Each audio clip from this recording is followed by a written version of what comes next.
All right, let's go to Francis Collings, who's at the military airbase in Cyprus where those British jets are stationed. Francis, after 10 hours of debate, the British government got the green light. How quickly did the planes take off, and tell us about the mission? Well, they did it very quickly. That isn't surprising because they have been flying sorties from here against Daesh targets in northern Iraq for the best part of the last year. So this is a base that was ready to go. They knew exactly what they had to do. And the targets were the only debate on whether they got the go-ahead. Barely an hour after that vote at the House of Commons in London, the Tornadoes were taking off. There were two separate sorties that left from this base in Cyprus. The first one of two Tornado jets was a shorter sortie of about 3 hours. An hour later, another two took off, and we're told by military spokesman that that was a longer sortie of 4 hours, suggesting there were two separate targets. The Defence Secretary in Britain, Michael Fallon, said earlier that the Omar oil field was the target in eastern Syria. Francis, what's been the reaction of the Cypriot government to those airstrikes from their country?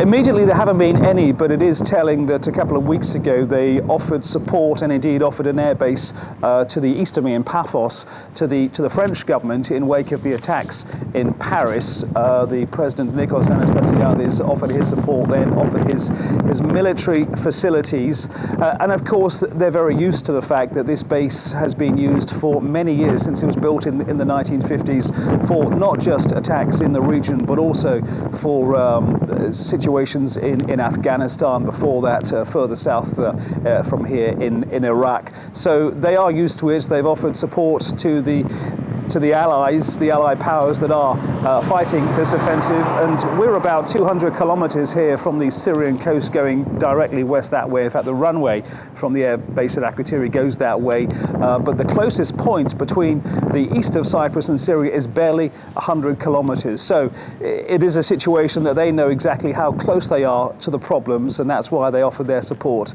to the French. All right, Francis Collings, just outside of the airbase in Akrotiri in Cyprus. We thank you for that update.